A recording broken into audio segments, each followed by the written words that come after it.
Yeah, my name is Adi Bukapatnam, and today I have Shoikat Chakrabarti with me, who is known for his role as a campaign manager on Alexandria Ocasio-Cortez's campaign back in 2018, and also as her chief of staff. And Shoikat has been kind of an architect for progressive policies when it comes to things like the Green New Deal and other policies that affect the working class. So with that, I'd like to welcome you, Shoikat. Thank you for taking time out of your busy day to talk to me. Yeah, thanks so much for having me on. Of course. So let me just break down a little bit about how this interview will work before we dive into it. I've been long frustrated with the lack of nuance in political discourse in our country. And that's really why I started doing freelance journalism. And one thing I saw is that there's a kind of a conscious effort to separate issues of identity, whether that's with any minority, and with issues of class, right? Right. Everyone kind of wants to pretend like race issues are not class issues or gender identity issues are not class issues. Right. So today I'm going to ask you about most of your policies, housing, healthcare, etc. I'm going to ask you general questions as well as trans specific questions. And the reason I chose the trans community as kind of a vehicle for today's conversation is because, first of all, you're running in San Francisco, historically cutting edge when it comes to LGBTQ issues, Harvey Milk, and so on. But also because of all the minorities, I think perhaps our political discourse does the most injustice to trans issues. So with that, let's jump in. First, I want to ask you about the elephant in the room, which is you're running against Nancy Pelosi, right? Yeah. She's a juggernaut, and she had the power to make Biden drop out after his horrible debate. She's immensely wealthy through her unethical stock trading, I would say. And progressive challengers in the past, like Shahid Buttar, for example, haven't had much success. Pelosi tends to win her election 70, 80% of the vote sometimes. So how do you plan to tackle Nancy Pelosi? Yeah, well, there's a couple of answers to this. One is that, she's no longer in a position of power, right? She stepped down as Speaker of the House. A lot of people don't realize this, but she's actually the only member of Congress who's not sitting on any committee right now. So she's not doing any legislating. She hasn't had a town hall in San Francisco for, I think, since at least 2019. Right.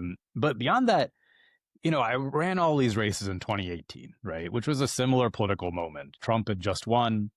Democrats were really frustrated with the party, and they were really looking for what comes next, or some vision of the future. And in that moment, that sort of appetite for change was what allowed people like AOC and Ayanna Pressley, Ilhan Omar, the squad to win their races. When I look at the appetite for change that exists in the party today, it completely dwarfs anything I saw in 2018. People Absolutely. are absolutely furious at the Democratic Party. I mean, if you look at the polling, like the Democratic Party is polling worse than Trump. It's polling below 50% with Democrats, right? And this is sort of bearing out in the campaign I'm running. When I talk to voters at the doors, I do these voter calls every day at noon and people show up. Most of the people I talk to are lifelong Pelosi voters who respect her, who, appreciate the work she's done, but they really realize it's time for something new, time for some sort of change, because clearly whatever has been working, whatever they've been doing in the past decade is not working. Trump just won again. It's not a fluke, right? Yeah. So at the end of the day, I don't believe this campaign probably would have been possible, 2 or 4 years ago. I just think this is the right moment for the campaign. I think I'm running on an actual platform of what to do. So that's the right message. And I have an actual background. I'm a serious candidate in this race. So I believe I'm the right candidate for this moment. And I think that's what's going to make the difference.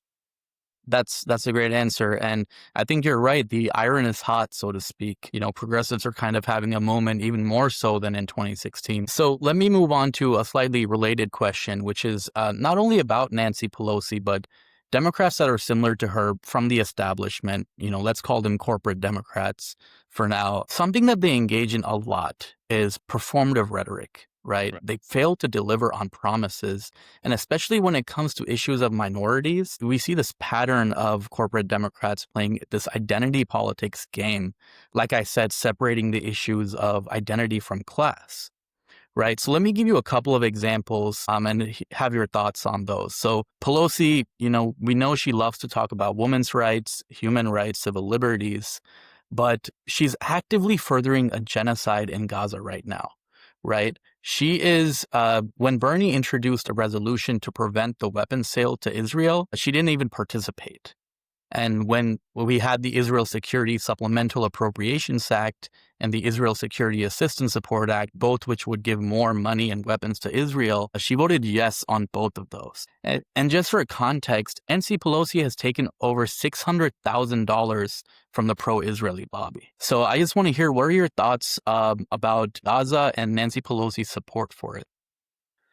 Well, I believe that what we're witnessing right now is absolutely a genocide being committed in Gaza, right? I think there's no question about it. And it's being funded with our tax dollars. It's being funded by the US. It's morally reprehensible. I think Democrats right now are trying to figure out some sort of politically nuanced middle ground to take here. I saw, Pete Buttigieg go on and talk about we have to approach Israel as our friend, while they're committing this genocide. I just think we have to take a clear moral stance and actually play hardball, right? No military aid should be going to this genocide. And I think what you brought up about this general politics of sort of performance politics, right? I think Democrats for a long time have sort of tried to mobilize identity issues as a way to do performative gestures, because the actual solutions to solving these huge challenges that we face, the huge challenges that both minorities face and that we face just overall in society for working people, when it comes to the exorbitant costs of things like healthcare and childcare, while at the same time wages being stagnant for decades. These are monumental challenges that are going to require real big, solutions. They're going to require big structural reforms, and Democrats don't want to do that. It's going to piss off their donor class. It's going to piss off the corporations that back them. And so it's much easier for them to just go and do some sort of performance to show what their values are, the kind of virtue signal, rather than actually solve anything. The thing is, though, it's just not working. I think this is why people are voting for people like Donald Trump, right? Like, this is why people are voting even for Obama. Obama ran on big sweeping economic change and people voted for him, right? At the end of the day, people are just really sick of that kind of performance-based politics. And they're looking for real ideas and real solutions to tackle these big challenges we have. But yeah, I think at the end of the day, like, the Gaza issue is such a clear version of this, where I'm hearing a lot of talk, from Democrats. I'm hearing a lot of the establishment say, like, yes, it's really, we're really sad about the starvation of children. Well, act like it. If you're really sad about it, then act like it, right? But they're not doing it. Yeah, I think you hit the nail on the head. You mentioned that this is why voters kind of shifted to Trump. I'm a political science nerd, and there is good quantitative observable evidence in political science to show that this kind of neoliberal virtue signaling has a causal effect in the rise of authoritarianism, not just in America, but around the world. So just to dig in a little deeper, when it comes to the issue of race, there was this performative photo shoot that Nancy Pelosi participated in, wearing kente cloths during the George Floyd protests. There wasn't a single mention from Nancy Pelosi or her team about changing the way police are trained or addressing systemic issues that Black people face in this in this country. But we saw these kinds of performances. And another recent example, I just spoke to the ACLU of New Jersey about this. Senator Cory Booker, he's co-sponsoring bills like the Anti-Semitism Awareness Act, which the ACLU has warned the Senate would attack First Amendment rights for Americans and chill pro-Palestinian speech. So what I'm trying to get from you is, what is your political strategy? Like, how are you going to deal with these Democrats when you're actually in office, if you win?